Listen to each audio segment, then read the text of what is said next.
more on the big event tonight then, where Theresa May and Jeremy Corbyn will face questions from a live TV audience at Sky Studios here, moderated by our political editor Faisal Islam. Then both leaders will be questioned one-on-one by Jeremy Paxman. Let's turn to Philip Blond, former advisor to David Cameron and an election campaign advisor to boot. Philip, very warm welcome to you. It's a particular kind of challenge, this, isn't it? And we imagine that it's at points today, both leaders will be rehearsing and role-playing how they'll handle things. But on the one hand, they've got to have the command of the brief, the detail, the numbers for the one-on-one element, but they've also got to have all that empathy stuff for the audience. Yeah, it's a very difficult ask.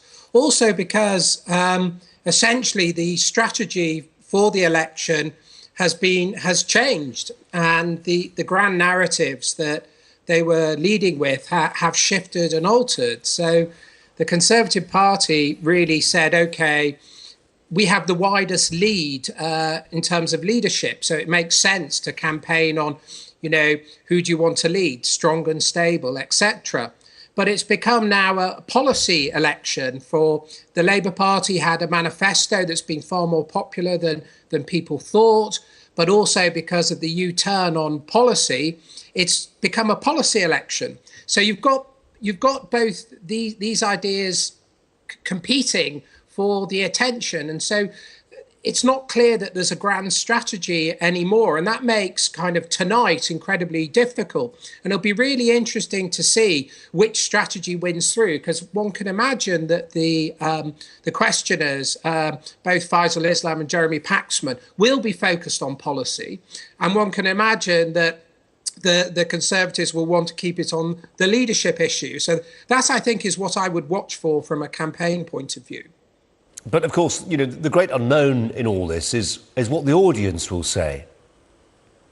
It is, and you know, I think we've got to recognise that Brexit spoke to widespread economic and cultural insecurity in this country, which I suspect, especially in terms of the awful Manchester attack, will only have been compounded. So in some sense, we've got to speak to that. And I think that where the Conservatives missed a trick with their manifesto is their policy ideas weren't as radical or emancipatory or positive as the principles that were outlined in the manifesto.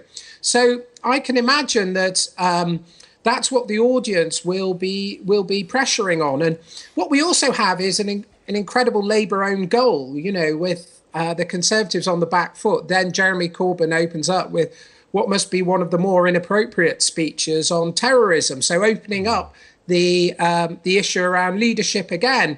So it's quite odd with both major parties making clear mistakes and putting the ball in the back of their own net.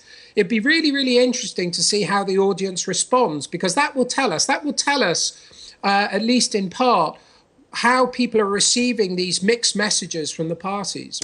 Yeah, I mean, as you say, there are self-inflicted vulnerabilities on both sides, you could argue. But in terms of where the polling momentum is, and certainly was going, you've got a Tory lead that was in the 20s, that's now significantly smaller than that.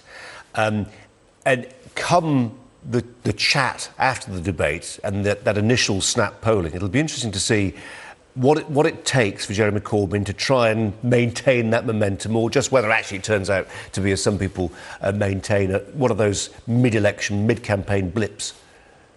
Yes, I think it's more than that, though. I think that the shift in the polling, you know, experts have said, and I think they're right, that we haven't seen shifts like that before. And remember, as I said, Labour wants this to be a policy election. The Conservatives want it to be a leadership election, and the Tories have opened the back door by not having a series of policies that are as optimistic and as hopeful as the principles they outlined.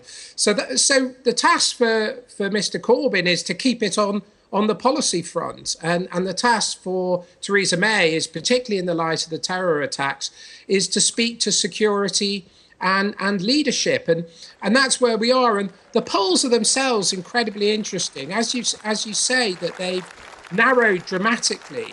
But what we know from polling is that people always underestimate the Conservative vote. Labour is piling up votes for young people, but young people don't vote. They don't turn out. Older people turn out to vote. And it isn't clear that the votes that Labour is piling up isn't in the constituencies where it's already ahead.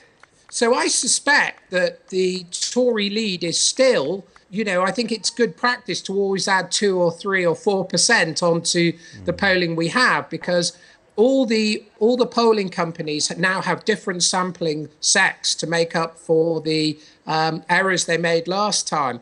But I suspect we still haven't got a methodology that accurately captures the true Conservative lead. So I think the Conservatives are leading.